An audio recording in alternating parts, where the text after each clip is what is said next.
Corona virus کی وجہ سے جاں بحق ہونے والے افراد کے غسل اور تدفین سے متعلق فتویٰ آ گیا ہے۔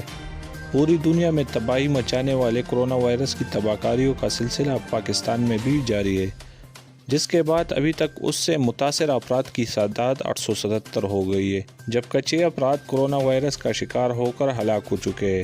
پاکستان میں ہر گزرتے دن کے ساتھ کورونا وائرس کے مریضوں میں اضافہ ہوتا جا رہا ہے، جس کے بعد ابھی تک صورتحال کنٹرول کرنا ممکن نہیں ہوا اور مزید ہلاکتوں کا خدشہ ہے۔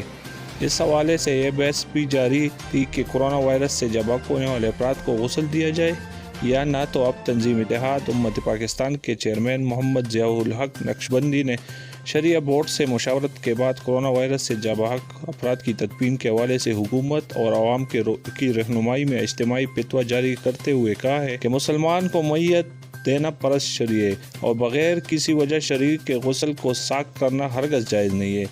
اس لیے میت کو حفاظتی اقدامات کر کے غسل دیا جا سکتا ہے۔ اگر صورتحال زیادہ سنگین ہو تو میت کو غسل کی بجائے تیمم کروا دیا جائے۔ تنظیم اتحاد امت پاکستان کے مطابق کورونا وائرس کے مریض کی میت کو کفن پہنانے سے وائرس کے دوسرے افراد تک منتقل ہونے کا قوی امکان ہوتا ہے۔ لہٰذا میت کے کفن کے لیے ایک ہی کپڑا کافی ہے۔ کورونا وائرس سے جاں بحق افراد کی میت کو صندوق میں بند کر کے دفن کیا جائے۔ کورونا سے جاں بحق مسلم میت کا نماز جنازہ پڑھایا جائے اور قبرستان میں دفن کیا جائے۔ البتہ حفاظتی اقدامات کرنے ضروری ہے۔ مفتیان کرام نے یہ بھی کہا ہے کہ مصافحہ فرض یا واجب نہیں ہے، لہٰذا مصافحہ کرنے سے عوام مکمل پرہیز کرے۔ مسلم حکمران یکسو یکجا ہو کر اللہ کی بارگاہ میں توبہ کرے۔ مسلم حکمران جلد خانہ کعبہ میں اکٹھے ہو کر توبہ کا اعلان کرے۔ علماء مساجد سے بار بار اذانیں دیں تاکہ اللہ ہم پر مہربان ہو جائے۔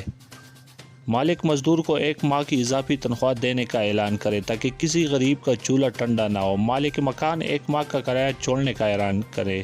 موجودہ صورتحال میں بلا وجہ گھروں سے نکلنا غیر شرعی، غیر اخلاقی اور غیر قانونی ہے۔